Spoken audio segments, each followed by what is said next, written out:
And nice to see Jack with us too from Twining Vines in Australia. Good to see you all. Years ago, early in my practice, I heard this fable. Still can't hear anybody. Ah. I think somebody needs to mute. So I'm going to mute them, and then I'm going to go help them offline. Good. Thank you, Mike. Yeah, years ago I heard a fable and I've never been able to locate it, but I wanted, even though I can't really remember the details, I wanted to share a bit about it, because the theme of the fable is that absolutely nothing we do is wasted. And so the way that the fable went is, it was a story of a woman who was a refugee, and she kept being moved from one country to another, or one location to another, one camp to another. And each time she moved, she had to she started a new set of skills. Whatever she'd been doing in the before, she could no longer do. And in the next place, a different set of needs were required. And so she acquired a new set of skills. And this went on for years and years. And the story, you kind of feel very sad and stressed for her that she becomes an expert in something and then gets moved along. And then all of a sudden she can't be an expert in that thing anymore. And then the way the story comes together is eventually she gets back to her homeland. Everything is in disarray in her homeland.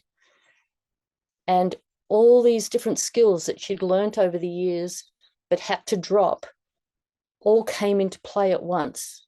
And she was able to kind of like become the prime minister or something like that back in her land. You know, the reason I can't make up the story is because the logic is all these particular skills that she learned come together in this particular way. So if anyone happens to know that story, I've often looked it up, but I've got no key words to find it. So I don't know how to find it. But the effect it had on me was to do everything that I do really wholeheartedly, just totally do whatever I'm doing and just do it. Give all my attention to it and just do it. And not do it for what it's going to provide later, because it might not provide anything later. Like in that particular fable, it did all work out. But along the way in that story, the woman had no idea whether any of her prior skills would ever get to come back into play again. But because it's a story that they do. And so I've just been thinking about that. I've been thinking about how do we engage with the present moment that we're in, just completely wholeheartedly. And really, in a lot of ways, this is just the foundation of our practices about how to be aware, how to pay attention in this very moment that we're in, and to value this very moment that we're in as the most precious thing ever. Suzuki Roshi describes it as like a flashing in the dark sky, this incredible flash of light in the dark sky just illuminates the whole sky for a second. The sky is completely illuminated by this present moment that we're in. And if we treat each moment with that kind of preciousness and give our attention to it, I think we have a deep feeling of satisfaction, irrespective of whether things actually turn out, you know, that whatever we put our effort into, whether it transpired to go the way we wanted to or not. The reward's right there. The reward's just in valuing this very present moment. And I guess the reason this is hard for us is because we get enamored by our thoughts, and our thoughts are fine. And they're not any problem at all if we notice particularly notice that we are having them in the present moment, and we choose to put our energy there. Like right now, I want to plan my day, for example. And we are consciously aware that in this present moment, we are planning our day. This is fine thing to do, but a lot of the time people are thinking about something in the past or in the future while they're doing something in the present, and their attention is divided across this range of things and not given fully to any of them. The mind isn't given fully to what one's doing, and it's even not given fully to what one's thinking. It's kind of split between vaguely thinking about something, or just like caught up thinking about something while doing something else, and maybe not even fully noticing that we're, sort of repeating a particular thought over and over and over, or playing out some scenario over and over. So it's not that all of us here are not very aware of this teaching. I mean, it's really very fundamental. But I've been thinking about it a lot, and I think it might be because I'm here on my land. As some of you know, I live part-time in Canberra, which is the capital city in Australia, and part-time on this remote piece of land that's off the grid. And I'm doing a lot of work on the land, and sometimes I do work that turns out not to be useful. And I've just, like the other day, I'm building a little mud brick cottage, and I've dug all the foundations for the concrete footings to be poured. And then I decided to put in a whole lot of drainage channels. And it was a huge amount of labor. It was just like hours and hours of extremely hard physical work using crowbars and pickaxes and shovels, and with hard, really hard kind of clay. Very hard, many days doing it for quite a few hours every day. And then the person who's going to pour the concrete came along and looked at it and said, "Oh yeah, no, you don't do any of the drainage before you pour the concrete. You're gonna have to fill all of that back in." And it was just like, it was like, okay, all right, I'll fill it all back in. And it's not just filling it back in, like it's not just throwing dirt back into all those trenches. You have to pound all that dirt down with a crowbar to make it really compacted so that the cement will have a good foundation. So it's just as hard work to put all the dirt back as it was to take it all out. So that's what I'm doing, like an hour a morning of that before it gets hot, of pounding dirt back in with a crowbar. But I think if my attitude had been, I don't really want to be digging this trench, I'm digging because I have to, it's so hard, I wish it was easier. If I had that attitude, then I would have felt really disappointed and maybe even angry at the world when the concreting guy just said, "Oh no, don't do that, you've got to do that afterwards, just fill those all back up again." I could have had a whole lot of really agitated feelings. But the better way to think about it, I'm glad this is what I did, was like, oh yeah, it's just not a problem. I mean, I like being fit, and doing all of that work was making me fit. I mean, it's very good for my muscle building. So like, why complain? I got to do a whole lot of, hard workout, and people often pay to go to a gym to do that. And I just getting to do it right there on the land. So, and also that sense of just enjoying, if I'm going to do something, all of us, I think, if we have this attitude that I am volitionally doing whatever I'm doing, if I'm doing something, I'm choosing to do it. And if we really function with that sense of volition, then we can just feel satisfied with what we're doing. And volition, I think, is an interesting thing, because in one way we superficially don't have volition. For example, in our employment, if our boss is telling us to do a particular thing, in a way there, superficially we don't have volition, but in another way we still are choosing to remain in that job, or wanting to care for our family, so wanting to earn an income so we can care for them. It's not very often that we truly have no volition whatsoever. To be extremely an extreme situation to say you've got no volition. And I think on some essential level, we always have volition. But just in a general sense, if we do each thing that we do with a sense of, I'm choosing to do this, and I'm going to give myself wholeheartedly to it. I'm just going to completely do it. I just burn myself up completely and just do it. I think life is really worth living when we do that. And it doesn't actually matter too much what it is we're doing and whether there's a very positive outcome from it. We just do it fully. I think that's why I like that fable so much. I wish I could find it. Because the woman just wholeheartedly did whatever she was doing. At one point she was a seamstress, and another time she ended up cooking, and another time she was helping coordinate people in the camp as sort of like a mediator, facilitator of just problem solving in the camp. She just kept on having to take on these different roles, and she just wholeheartedly did them all. And then everything got blown apart, and all of that got lost. And off to another location, and then another set of things are required, and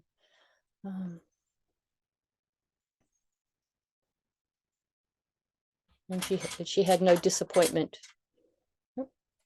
There's a dog scratching at my door. I'm just going to have to let the dog in because it won't stop scratching. Hold on a second.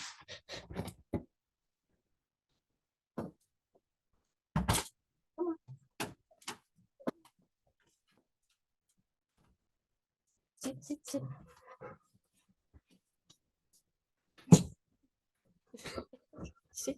Sit. I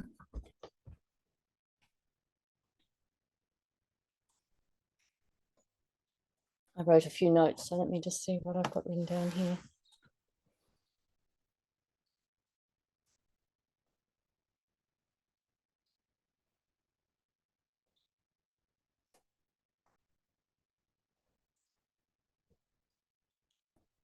Yeah. I like the image of a mirror and thinking of our mind as being like a mirror that just receives everything. It doesn't discriminate, it just receives everything. And it isn't hurt by the things it receives. It's not wounded by what it receives. It just receives everything and reflects back without distortion. I think if we really treat the present moment like that here I am in this moment and I've got this around me, each of us has whatever we have around us, and just to wholeheartedly receive it. Not pick and choose about it, just receive it wholeheartedly.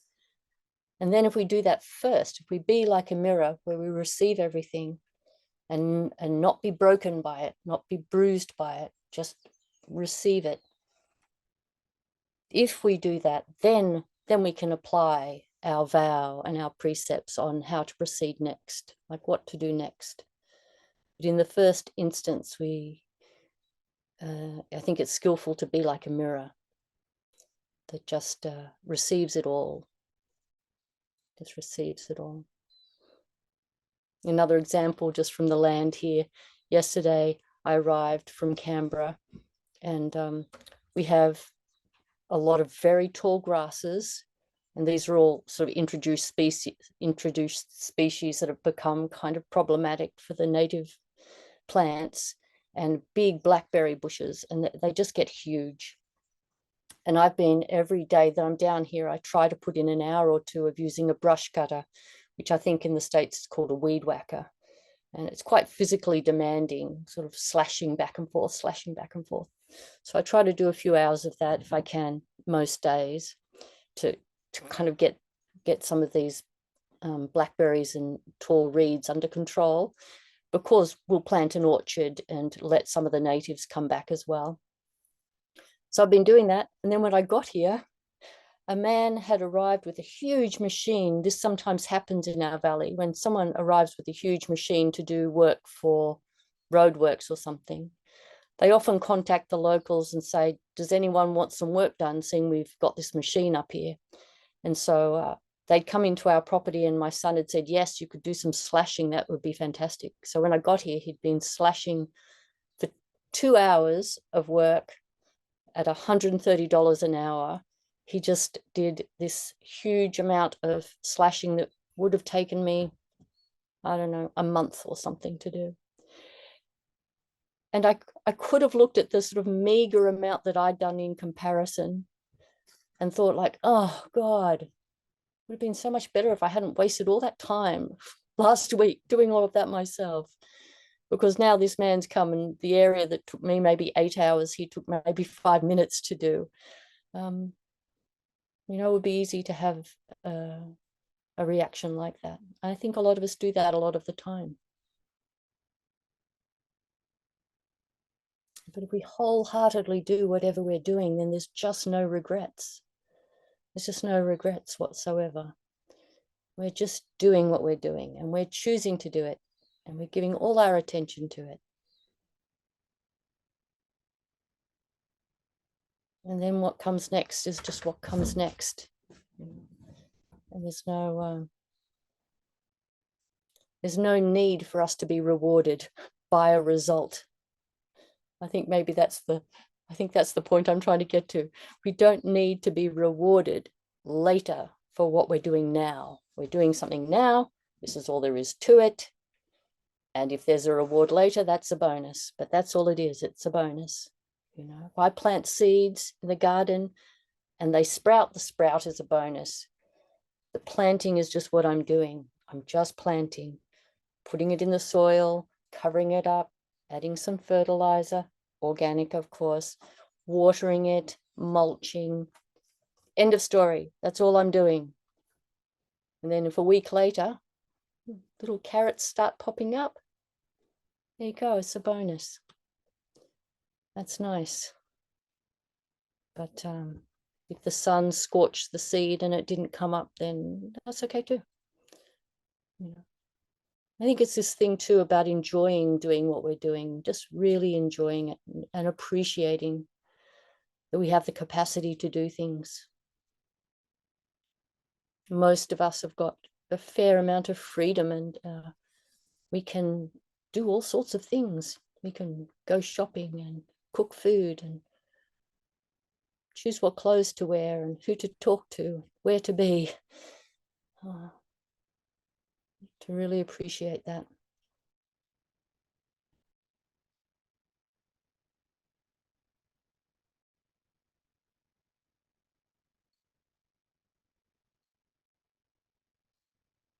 One other little story I'll share is a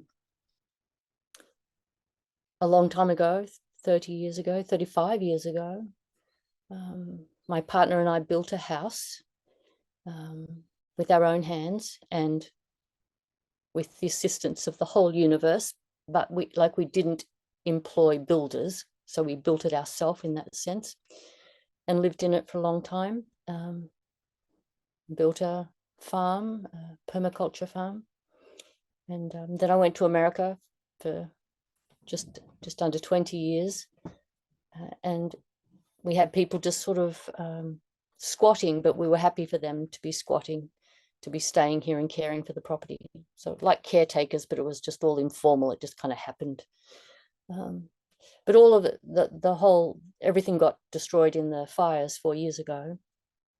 And 2 weeks before the fires came through, I'd paid somebody to clean the house because there'd been no one in it for a while, and a window or two had broken, which meant some animals had come in. You know, it kind of got itself all in a bit of disarray. So I paid someone to clean the whole house. So I was in the States, so I couldn't do it.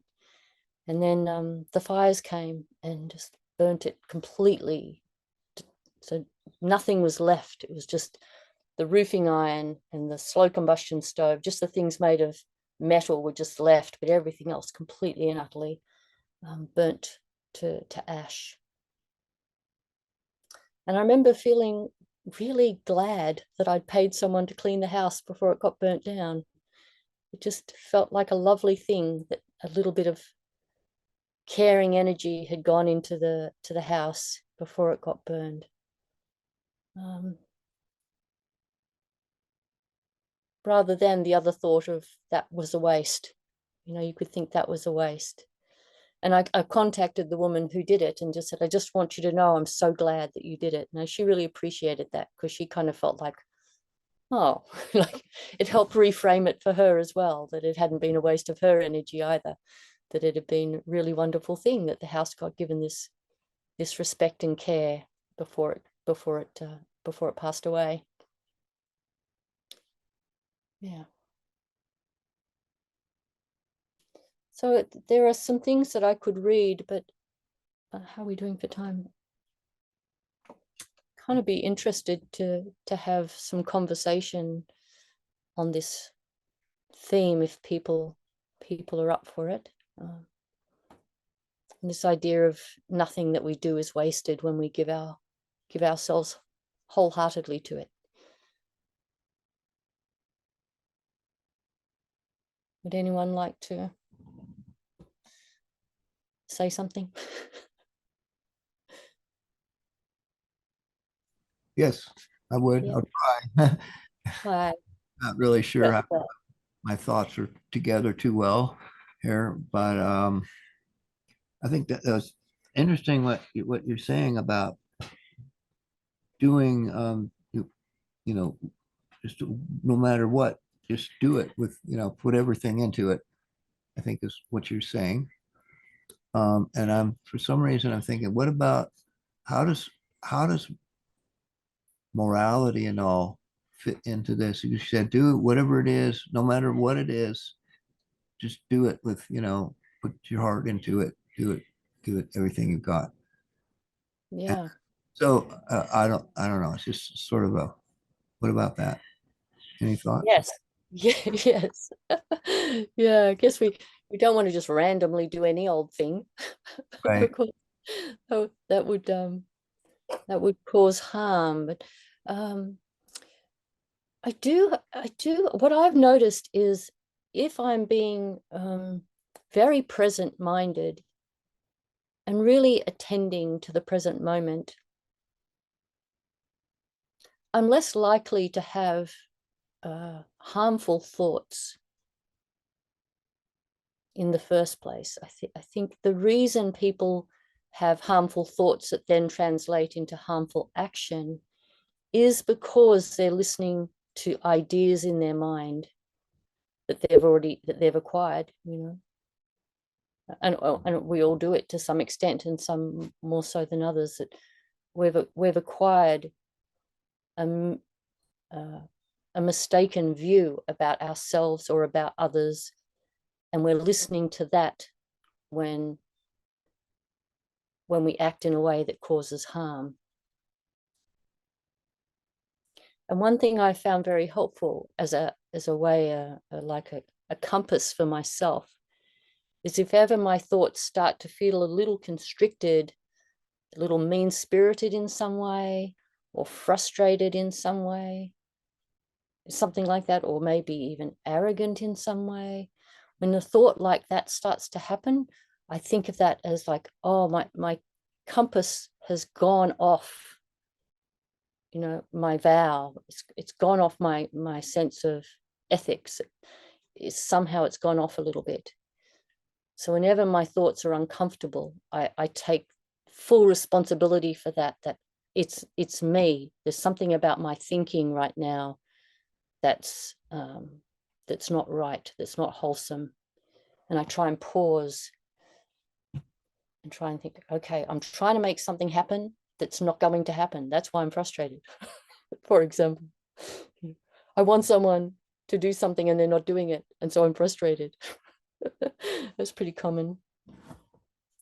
So I let that be. So that's an example of being very aware in the present moment of my thoughts. So I think if we're very present minded, not just of the environment that we're in, what's in front of us, but very aware of the thoughts that we're having. When people really do that, I think we act in more wholesome ways. I think we act in more wholesome ways. I think when people do things that are harmful, it's because they're not actually paying full attention to really what's going on. They're preoccupied with preconceived notions about the other, usually the other person, or could just be about themselves. Like people are always trying to take advantage of me or some thought like that. So they react in a particular way because they've got a preconceived idea. I don't know, what are your thoughts? Does that resonate at all? I think, yeah, that makes sense. Yes, it does resonate for sure. Yeah.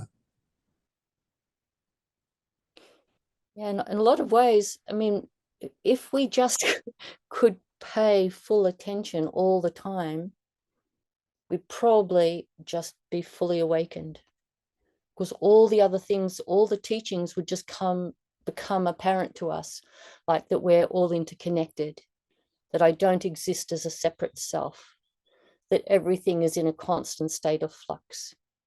These core teachings, all of them are actually there for us to see. If we give our full attention, they're self-evident, they're right in front of us. All the core teachings are just available to us just through our own observation. But we are raised with a lot of views that are only superficially true. They're not essentially true, they're just superficially true. And we often just stop at that superficial understanding. And when we stop at that superficial understanding, then we're likely to do harm. Yeah. But if we slow down and just quieten down, then we can see past the superficial. Like the superficial understanding is that this is a glass of water and that's the end of the story. That's reasonable. But there's so much more going on. How did it get to be here? What is it made of? Why do I call it a glass of water and not something else? Like, there's so much more going on if we slow down and just inquire. I think this too is why Zazen is the foundation of our practice, because Zazen really teaches us to slow right down and become very observant in a subtle way. We don't need a whole lot of stimulus. We can maintain awareness with just very little stimulus. And that allows us to really quieten our mind and become very observant in very subtle ways. Yeah, thank you for your question. Carol, did you want to say something? Yes, I do. How is this relevant to the child who is being bombed in Gaza today? Yeah. Well, I think for the people who are doing the bombing, they're not doing what we've just been talking about. They're not responding to the bare facts right in front of them. You know, if people, unfortunately, I think this happens so much in war that people hear the propaganda and don't see what's right in front of them. So they're paying attention to a very, very narrow, blinkered way of making sense. And one could say people choose to do that. And others could say, if I was in the same circumstances, then maybe I'd do exactly the same thing as them. But for the child, Sorry, go ahead. yeah, for the child themselves, or for the doctor in the hospital, or the mother with her child, yeah, how do they survive it? I think the way to survive it, and I can only talk from the experience of the hardships I've had in my own life, which obviously are minor by comparison, but to be completely with exactly what is happening, to just be with it, just be with what's happening and respond accordingly, moment by moment. And you see that with the incredible courage of some people there who are, they're not falling apart, or maybe they eventually fall apart, maybe they do, it's so extreme, but people are doing what needs to be done right in front of them. A mother is searching for water for her child. A doctor is trying to do surgery with limited, surgical tools and so on. That the people, I think, survive best by being extremely present to just the moment they're in and dealing with that, and not being overwhelmed by the vastness of the whole thing. I think the vastness of the whole thing, sometimes we carry the past and the future too much, it's overwhelming. Sometimes it's best to just do what needs to be done. I'd be very interested to hear your thoughts on this, Carol.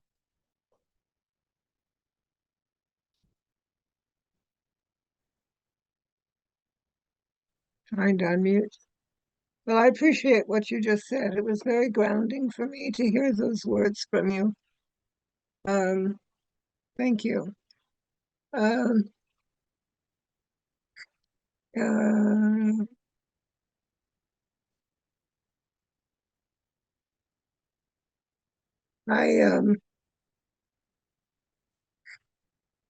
I became reactive when I heard you saying, be completely receptive or something like that. Just receive what is happening. And I thought, yeah, there's a bomb.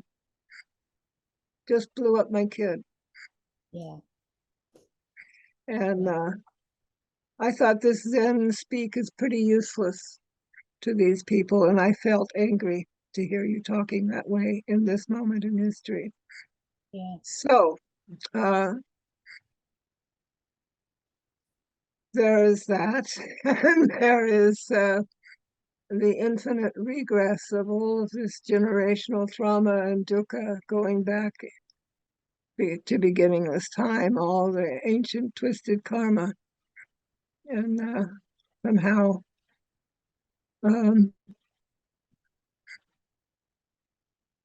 living in this moment of awareness of that too. Yeah. Somehow or another, that does seem to me to be really huge. It's a huge demand that life makes of us, and if we shirk it, we're not fully present. And I feel right now very challenged by that. Yeah. Yeah, I think this teaching about acceptance, which is the metaphor of the mirror, receive everything without selecting, just receive it all, which is a way of talking about acceptance, I think is one that we do have to be very careful how we understand it, because as you say, it's certainly, if we were to use it in such a way as to be complacent about suffering in the world, then clearly that can't be the Buddha's teaching. No. So I think for me, what I have found helpful with this is, in the first instance, fully receive exactly what is happening. Like, just actually see it fully for what it is first, and then work out how to proceed next. And I think it's an important distinction, because what a lot of people have a tendency to do is something starts happening and they overlay their opinion about it or their interpretation of it before they've actually been fully present to it. And they already decide on an action before they've seen what's going on fully. And when we do that, then we're less skillful, because we're not responding to what's going on, we're responding to our idea of what's going on. So this image of the mirror is to first, and it has to take less than a second. It's not like it has to take a lot of time. It's an attitude of receptivity, an attitude of, okay, I'll hear what's being said to me right now. Like just for you speaking then, just my job was to fully hear what you said and not start to prepare, what am I going to say to Carol after she finishes? If I was doing that, then I wouldn't have been listening, So first I needed to just listen like totally, completely 100% like a mirror. And then only then go, what could I say now that makes sense for me as a practitioner, as a student of the Dharma? Like, yeah, I really appreciate your openness and bringing up something very difficult. But one other thing I do want to say about this is I have great and total faith that the Dharma is applicable everywhere. Like, there isn't a circumstance where it can't be of benefit. And I really do feel that.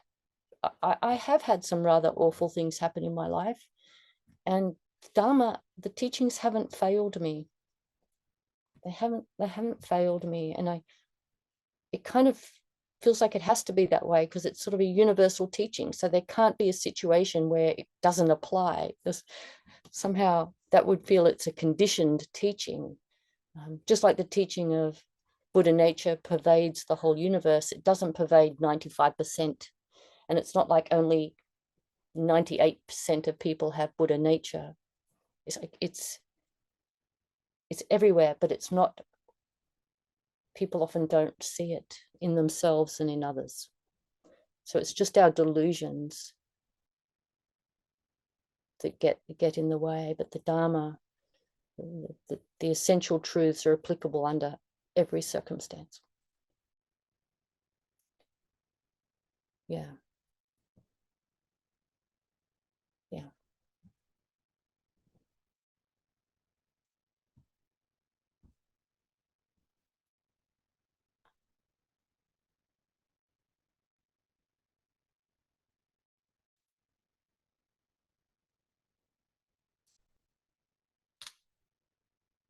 We have a bit more time if anyone else would like to share your thoughts.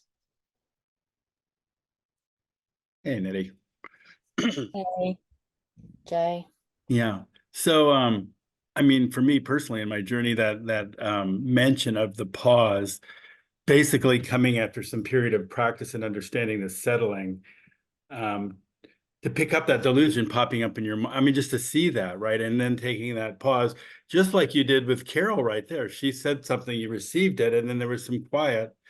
And then I could feel you coming back with your heart, not with a reaction. Oh my God, how are you challenging me as a speaker or something? I mean, there was room for Carol, right? There was room for you. So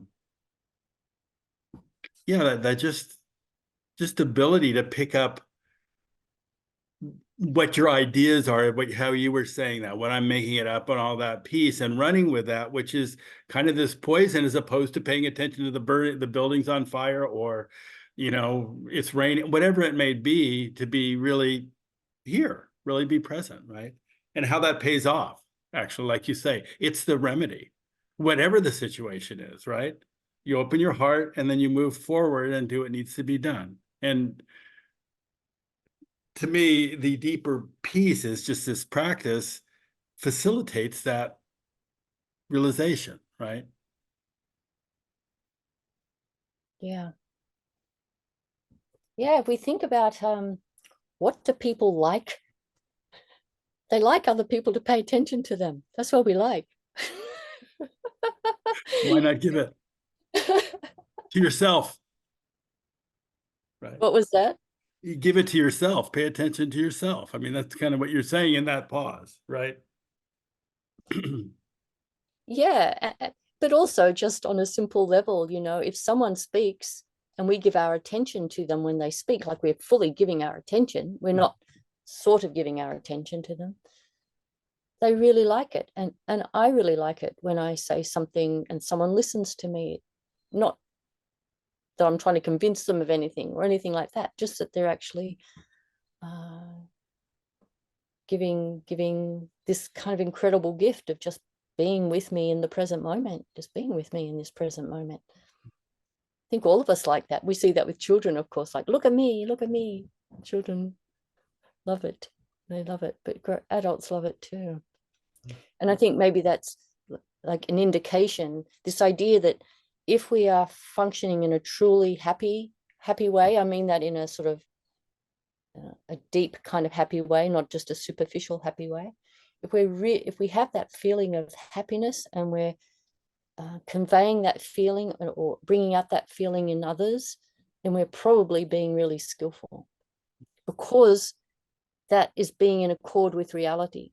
Like when we're in accord with reality that we can't understand, but we can be in accord with it, we're naturally at ease. This is one of the sort of teachings, that we're naturally at ease, which, just going back to what you were saying, Carol, doesn't mean that we're in the middle of an extreme crisis. We can't just be at the ease completely in the midst of an extreme crisis. Like if we're being bombed, we can't be just at ease, but we can be in a kind of a flow where we are just responding wholeheartedly to whatever we need to respond to. We give ourselves fully in that moment. But overall, I think a sense of, when we're functioning in accord with reality, there is a kind of a joyous ease that we have. Yeah. Jack?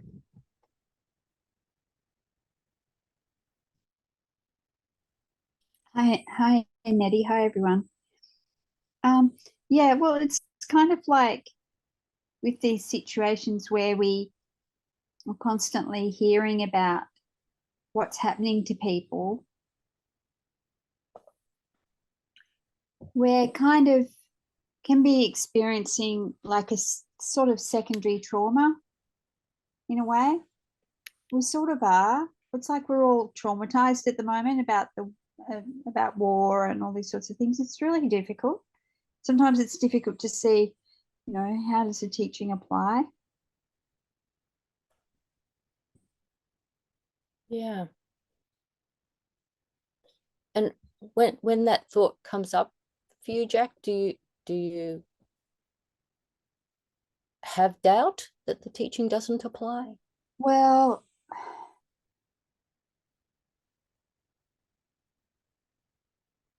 it's just that I have to accept that there are things I can't fix, that there's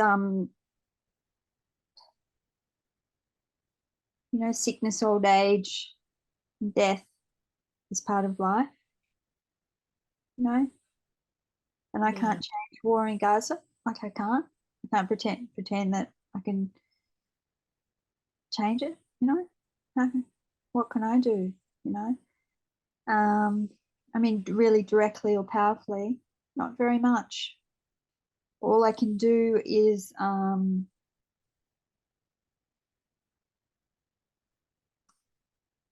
but you don't want to be like cold about it as well. So because that's not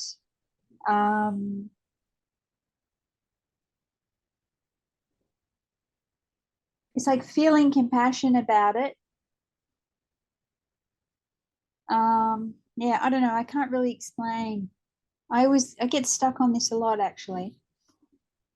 This thing of like feeling compassion and not being able to do anything. Yeah. Well, maybe a couple of thoughts that come up for me when you say that is feeling compassion is an action already.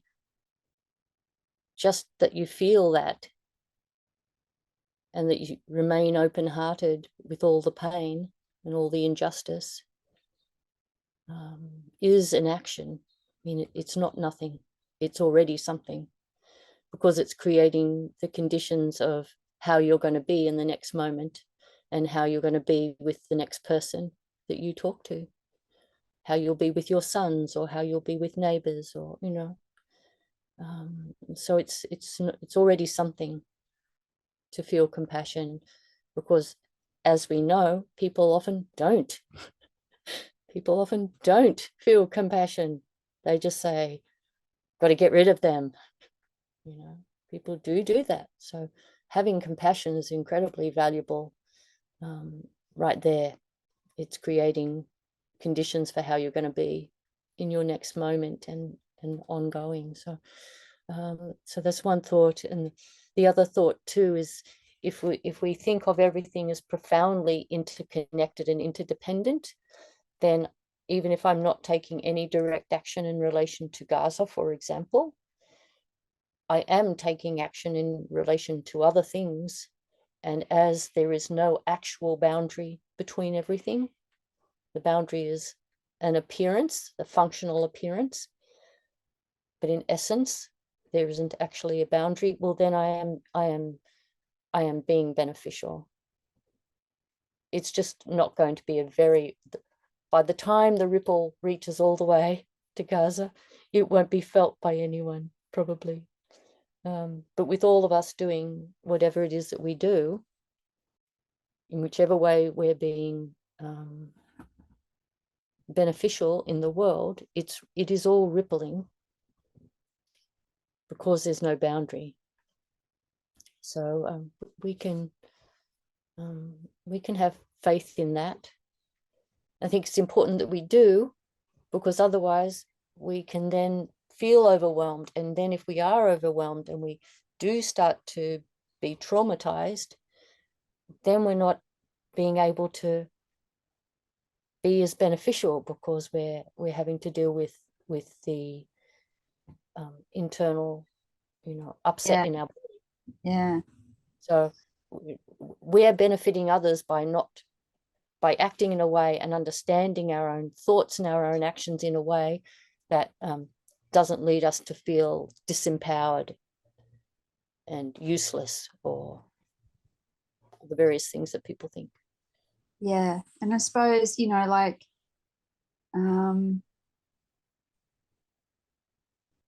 sometimes just grieving is an appropriate response. Yeah. Grieving the stupidity in the world, the immense stupidity. Yes. Not just with the wars and stuff that around us all the time. No. Climate change, social injustice, broken economic systems. It just goes. The unnecessary, harm, unnecessary suffering, and all of that. It's just sometimes just need to grieve it and come to terms with it in a way. It sort of deepens our capacity for compassion and to be citizens who can engage fruitfully with whatever we do. We're able to open our heart and feel it and grieve. Yeah. Not kind of bypass or whatever, Yes. Really deeply process it, understand human delusion, understand how we all screw up. And then also recognize when I'm causing harm. When am I causing harm, And that's something I can do, is to really try and recognize that.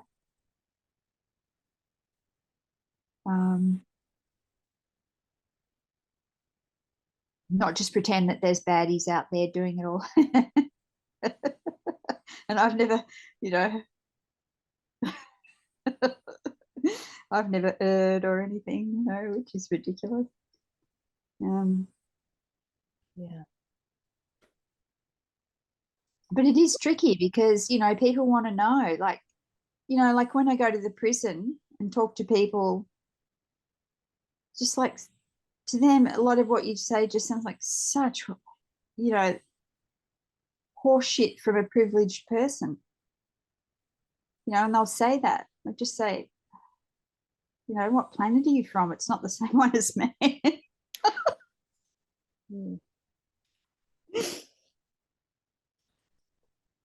I guess that's also what we're called to do, is to find the appropriate response to each situation. And giving a talk like this at the prisons probably would not be or whatever. Yeah. you'd frame it differently. And that's just being very attentive to what's in front and what like trying to get a sense of what would be useful here, rather than I've got this idea. Yeah. Well, just going back to what you said a bit earlier, Jack, I'm often really appreciate that the Buddha's first teaching was dukkha. For a long time, I just felt a bit annoyed. Like, I know I get that. Why isn't Buddha nature more interesting? Like, but no, over the years now, it's like, oh yeah, that was the first thing he taught. There is suffering. There's a cause of suffering. There's a path to be liberated from suffering. And this is the path. You know, it's basically an ethical path. That was his first teaching, and yeah. But it seems simpler than it is. It sounds That's simpler. right. Yes. Yes, right. That's right. It's very subtle. That's right. That's why we have to practice for years and years and years, because we think we get it. And then, just drops down a notch. It's a little more subtle than I thought. Yeah, and I think the thing that can be tricky is just, it's fine. Like, I can see, say, craving, like, I want my child to do such and such, and they don't want to. You know, that's pointless, right? I think I know what's best for them or something. And they're in their 20s now, and they don't care what I think or whatever, right? That's kind of more obvious, right? That's more obvious than knowing, than taking in all the information about what's happening in the world and processing it in a constructive way. That's harder. But then you don't want to kind of just, well, I don't want to kind of just like try and whitewash everything and go, oh, that's just me wanting things to not be as they are, so that's craving. I don't know. That just sounds like a cheap shot in a way. You know, like, oh, I don't want there to be war. That's just my craving. You know what I'm trying to say? Like, yes. It's obvious sometimes if I want my child to study something at uni and they don't want to, that's more obvious. Yeah. But me not wanting other people to suffer is different. You know, it's a deeper thing. Yeah. And that's relates to the bodhisattva thing and all that. Anyway, I've hogged the airtime. Anyone else want to say anything? Thank you. Welcome. It's good that you don't want people to suffer.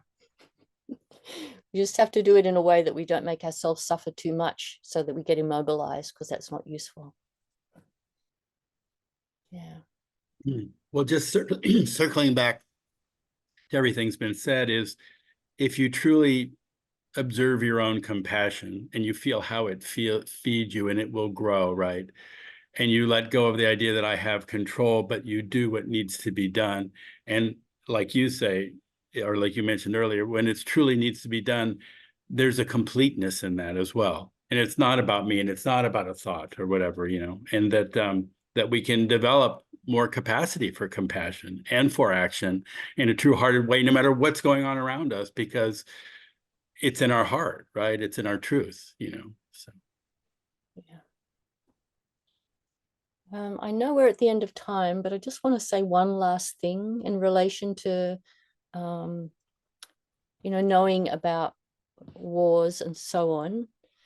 That one thing I think is helpful is if we see ourselves in every single player in these conflicts, that we may have a tendency towards more empathy for one particular side, and that's fine. There's often good reason for that.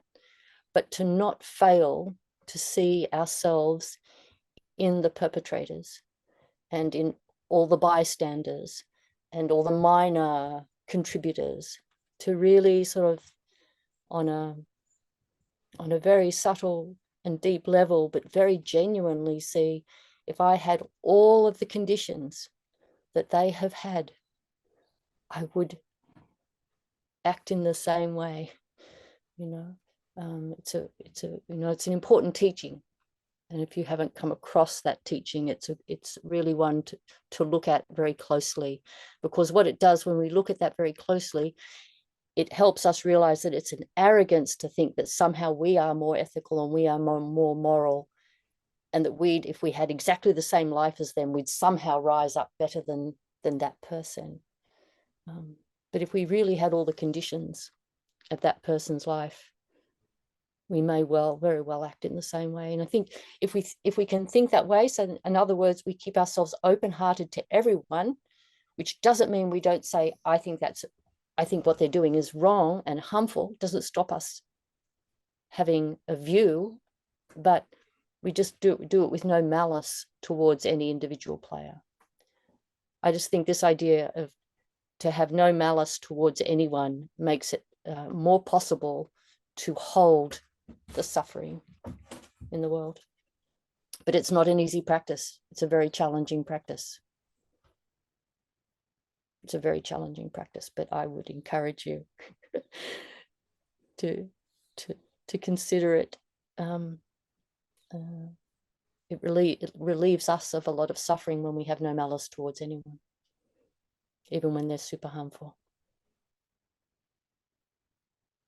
All right, well, thank you for tolerating me. Phil, pass it over to you. Thank you, Nettie. Okay. Well, Just before Phil starts, I'll just say the Dharma is freely given with no requests, but Nettie is giving her time. And if anybody feels the generosity of Dana pulled towards offering money towards Nettie or Nettie's sangha, it is always welcome and always supportive to support the Dharma. Thank you, Phil. Sorry. no, not at all. I have no instruments here, so I'm going to do the Heart Sutra more in a reading mode, and carry on as usual otherwise. The Great Prajna Paramita Heart Sutra. Avalokiteshvara Bodhisattva, practicing deep Prajna Paramita, clearly saw that all 5 skandhas are empty, transforming all suffering and distress. Shariputra, form is no other than emptiness, emptiness no other than form. Form is exactly emptiness, emptiness exactly form. Sensation, perception, mental reaction, consciousness are also like this. Shariputra, all things are essentially empty, not born, not destroyed, not stained, not pure, without loss, without gain. Therefore, in emptiness, there is no form, no sensation, perception, mental reaction, consciousness, no eye, ear, nose, tongue, body, mind, no color, sound, smell, taste, touch, object of thought, no seeing, and so on to no thinking, no ignorance, and also no ending of ignorance, and so on to no old age and death, and also no ending of old age and death. No suffering, cause of suffering, cessation, path, no wisdom, and no attainment. Since there is nothing to attain, the Bodhisattva lives by prajna paramita, with no hindrance in the mind, no hindrance and therefore no fear. Far beyond delusive thinking, right here is nirvana. All Buddhas of past, present, and future live by prajna paramita, attaining anuttara samyak sambodhi. Therefore know that prajna paramita is the great sacred mantra, the great vivid mantra, the unsurpassed mantra, the supreme mantra which completely removes all suffering. This is truth, not mere formality. Therefore set forth the prajna paramita mantra. Set forth this mantra and proclaim gate, gate, paragate, parasamgate, bodhi svaha.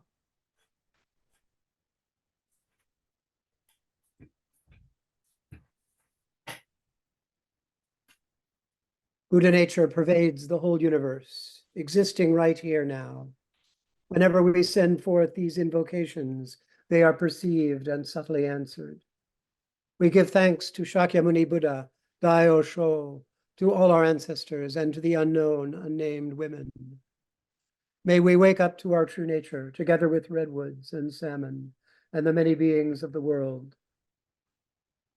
We dedicate our sutras and our zazen to those who are sick or suffering, to the victims of war in Ukraine and Gaza, and to Mara, Jerry Bell, Fred Berry, Hattie Blackmore, Cynthia Blashfield, Cynthia Changaris, Henry Changaris, James Changaris, John Changaris, Kevin Fisher-Paulson, Flavio Flaviani, Carol Fleming, Linda Greenman, Shauna Ianson, Anne Jacopetti, Wendy LeBleu, Wendy Loze, Jandamara Ole, Rajendra Parajuli, Neti Mushin Parekh, Anne-Marie Petrokubi, Tom Pfister, Gary Pearson, Mary Frost Pearson, Hamdi Khalid Kudai and his family, Dorothy Smith, Ed Solt, Carol Spooner, Joan Sutherland, John Tarrant, Ahimsa Wonderwheel, Mira Wonderwheel, Lauren Wyckoff, Adriana Zadunowski.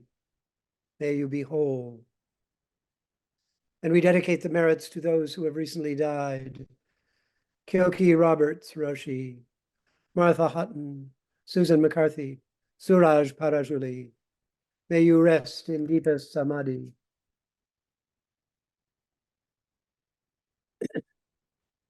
May we dispel greed, hatred, and ignorance as we practice, realize, and manifest the enlightened way together.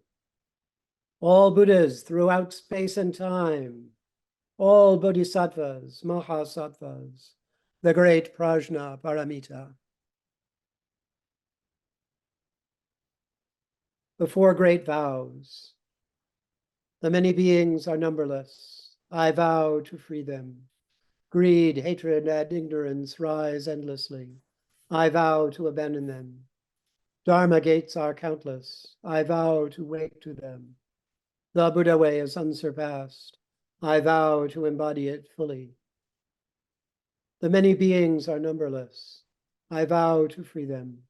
Greed, hatred, and ignorance rise endlessly. I vow to abandon them. Dharma gates are countless. I vow to wake to them. The Buddha way is unsurpassed. I vow to embody it fully. The many beings are numberless. I vow to free them. Greed, hatred, and ignorance rise endlessly. I vow to abandon them. Dharma gates are countless. I vow to wake to them. The Buddha way is unsurpassed. I vow to embody it fully.